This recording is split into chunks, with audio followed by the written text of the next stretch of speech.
Good morning, it's Dr. James. Hey, I hope you're off to a fabulous start. It's great to see you this morning. How are you? Thank you for your time and thank you for your energy. And today I want to talk to you about something that we've talked about before, but there's a whole other evolution to this experience that I think you are absolutely going to love. Unless you grew up in a perfect home and the parenting was awesome and absolutely unconditionally fabulous all the time. I don't think anyone had that experience, but there's varying degrees of good parenting. And today, I want to talk about grit and its relationship to parenting. And this is not about whether or not you are parenting your own children. It's more about how you parent yourself and its relationship to the type of success that you can create. Now, we've talked about grit many times over the last couple of years. And quick review, it's the number one factor in success. Success in business, success in life, happiness, meaning, fulfillment. It is all about persevering with passion and absolutely not giving up. It's that tenacity that comes from the heart. And I'm a huge fan of Angela Duckworth's work, and she wrote a book called Grit. Highly recommend it.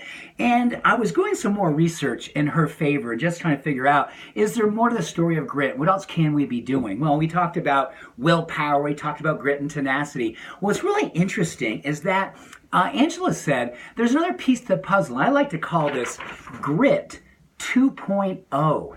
2.0, which basically means it's the next evolution of grit.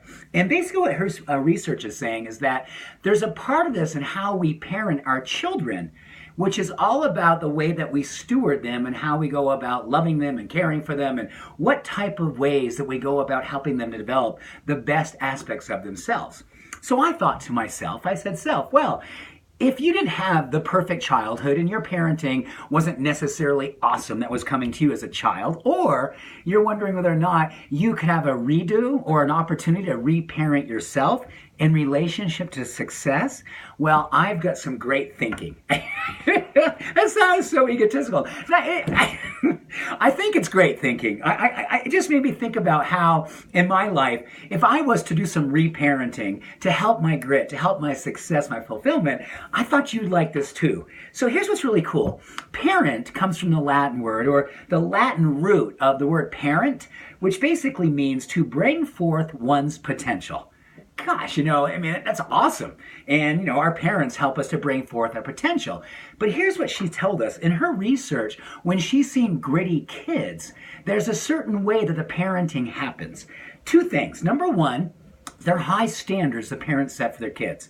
They're very much about, I want quality. I want you to show up and be intentional and focused and bring your very best. They set very high standards.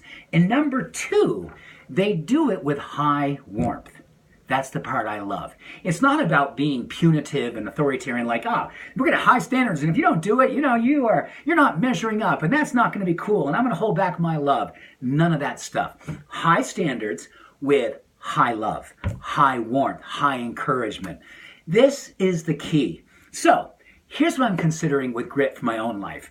I'm all about doing the work around grit. I love doing the meditation. I love doing the exercise. I love keeping my blood sugar balanced. I love really digging in to what it means to be gritty and having that willpower. But now I can see the way that I can be parenting myself by continually setting high standards, and along with that, having the self-talk and the way that I carry myself internally, the dialogue, the way I show up for myself, heart-centered, the warmth, the encouragement, and the love. High standards with high warmth. That is the key. So, if you would like to raise your grit, if you would love to have your success, your meaning and fulfillment, and I believe your overall happiness and joy in life be raised to a level of awesome, don't forget that we can be parenting ourselves to help us bring forth our highest potential and do it through high standards with high love. So, here's to Angela's work, and here's to you and I stepping up and doing the work inside so it shows up outside. Much love, many blessings, and deep appreciation. Have an awesome day. Bye-bye.